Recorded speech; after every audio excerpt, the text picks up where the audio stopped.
ఈ మూడు అక్షరాలు ఒక పేరు కాదు. తెలంగాణ గుండె సప్పుడు. ఢిల్లీ మెడలు వంచి రాష్ట్రాన్నే పట్టుకొచ్చి 60 ఏళ్ల కలను నిజం చేసిండు. తెలంగాణ తొలి ముఖ్యమంత్రిగా చేసి దేశం మొత్తం మన రాష్ట్రంతో వల్ల నడిచేటట్టు చేసిండు. అసొంటి కేసీఆర్ సార్ మీద కచ్చబెట్టుకున్నది మన సర్కారు. నోటీసులు విచారణల పేరుతోని కుతంత్రం పెట్టుకున్నది. కొన్నొద్దుల సంది నడుస్తున్న సిట్టుకథ చూసి ప్రతి తెలంగాణ బిడ్డ నోటి నుంచి వస్తున్న మాటలు ఇవి.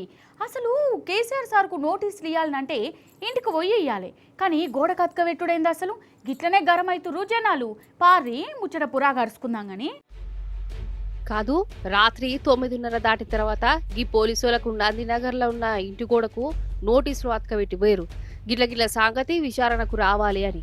కాదు, గోడలకు నోటీసులు అతకబెట్టి పోడేందోలా అందున కేసీఆర్ సారు తెలంగాణ రాష్ట్రం తెచ్చి తెలంగాణకు 9.5 ఏళ్ళు ముఖ్యమంత్రిగా చేసిండు. విచారణకు రావాలి అని పోలీసులు చేసింది ఏమన్నా తరికనేనా?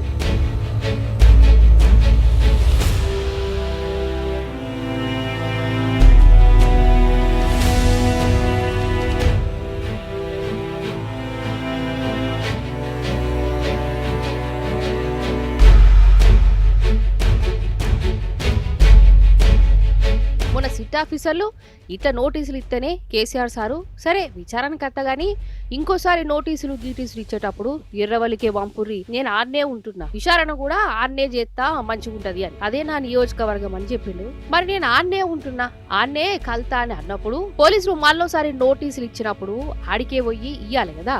లేదు ఎర్రవల్లికి కాదు అనుకుంటా నందినగర్లో ఉన్న ఇంటి గోడకు అతకబెట్టి ఊడింది. అసలు పోలీసులు పోయే తొవ్వ కరెస్టేనా? వాళ్ళు రాజ్యాంగం ప్రకారమే నడుచుకుంటురా, లేకుంటే రేవంత్ అని చెప్పినట్టు వింటురా? లేకుంటే ఏంది మరి?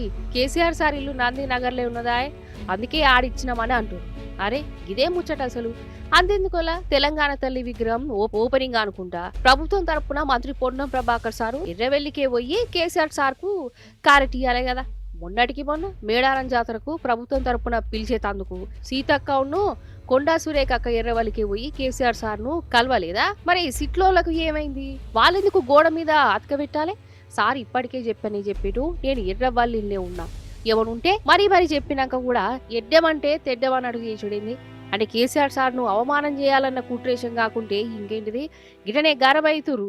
వారి నందినగర్లో వారి నివాసానికి పోయి గోడ మీద notice 160 CrPC notice Revanth Reddy paste చేయిస్తున్నారు పోలీసు వాళ్ళతోనంటేనే దీంట్లో ఎంత కక్ష ఉన్నదో రేవంత్ రెడ్డికి క్లియర్గా అర్థమవుతున్నది. కేసీఆర్ గారు మర్కుక్ మండలం ఎర్రవెల్లిలో నివాసం ఉంటున్నారు.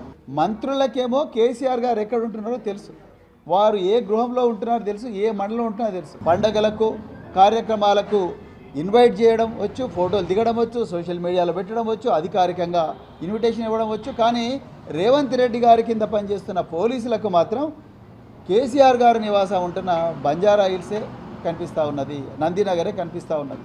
అక్కడ గోడకు అంటించి వచ్చిండ్రు. ఇంతకన్నా దుర్మార్గమైన కక్షపూరిత రాజకీయం ఏమన్నా ఉంటుందా? ఒకసారి తెలంగాణ ప్రజలు ఆలోచించాలి. మరి హైదరాబాద్ నగర పోలీసులు కేసీఆర్ గారు ఆ నోటీస్ తీసుకొని వారు వెంటనే వారికి సమాచారం అందిన వెంటనే వారు వెంటనే ఏం చెప్పిండ్రు? అయ్యా, నేను మర్కుక్ మండలం ఎర్రవల్లి గ్రామంలో ఉంటున్నాను, నా వయసు 65 సంవత్సరాలకు పైబడ్డది, చట్ట ప్రకారం 65 సంవత్సరాల పైబడ్డ వ్యక్తులను మీరు వాళ్ళు ఎక్కడుంటే అక్కడనే వాళ్ళతో మాట్లాడాలి, వాళ్ళని విచారించాలి, అంతే తప్ప మరి నేను అక్కడికి వచ్చే పరిస్థితి లేదని చెప్పిన తర్వాత కూడా మళ్ళీ కక్షతో మళ్ళీ నందినగర్కి పోయి మళ్ళీ ఫేస్ చేసింది. అంటే ఎంత కక్ష రేవంత్ రెడ్డి మనసులో ఉన్నదో, ఇలా ఎంత కక్ష, ఎంత వివక్ష, ఎంత ప్రతీకార వాంఛతో రేవంత్ రెడ్డి గారు రగులుతా ఉన్నారో మీరు చూడండి.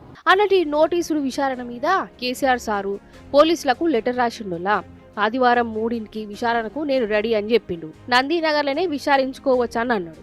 కానీ పోలీసులు గోడకు నోటీసులు అతకబెట్టుడు మాత్రం అక్రమం. పోలీసులు తీరు కరెక్ట్ కాదు, వాళ్ళు రూల్ ప్రకారం పోతులేరు. సుప్రీంకోర్టు తీర్పుల మీదనే మరలబడ్డ చేసిరు. అయినా గారి జిమ్మదారి గల పౌరునిగా నేను విచారణకు అత్తా అని మాటిచ్చిండు. ఇప్పుడు నేను ఉండేది ఎర్రవల్లియే కాబట్టి ఇప్పటి ఏదున్నా ఎర్రవల్లికే పంపాలి, చెప్పేదేమన్నా ఉంటే ఆడికే వచ్చి చెప్పాలి అని లెటర్లో రాసి. ఇగో ఇదే కేసీఆర్ సార్ అంటే. ఎదుటోళ్ళు తప్పుడు పోయినా వాళ్ళు పోతురు కదా, నేను కూడా గట్టినే చేస్తా, అప్పుడు మంచిగా బుద్ధి వస్తుందని అనుకునే బాపతి కాదు. ఏదున్నా కానూన్ ప్రకారం నడుచుకుంటాడు. ఇది మళ్ళోసారి రుజువైంది. ఈ లెటర్తోని కొందరికి చెంప మీద పెళ్ళ పెళ్ళ కొట్టినట్టు కూడా అయింది. గిటనే అంటారు పబ్లిక్. సిట్ వైఖరి, ఇది సిట్ వైఖరి కాదు, ప్రభుత్వ దుర్మార్గానికి నిదర్శనం. వీళ్ళు అధికారుల లేకుంటే ప్రైవేట్ సైన్యం అనేటువంటి అనుమానం వస్తూ ఉన్నది. దీని వెనుక ఆంతర్యం ఏంటి?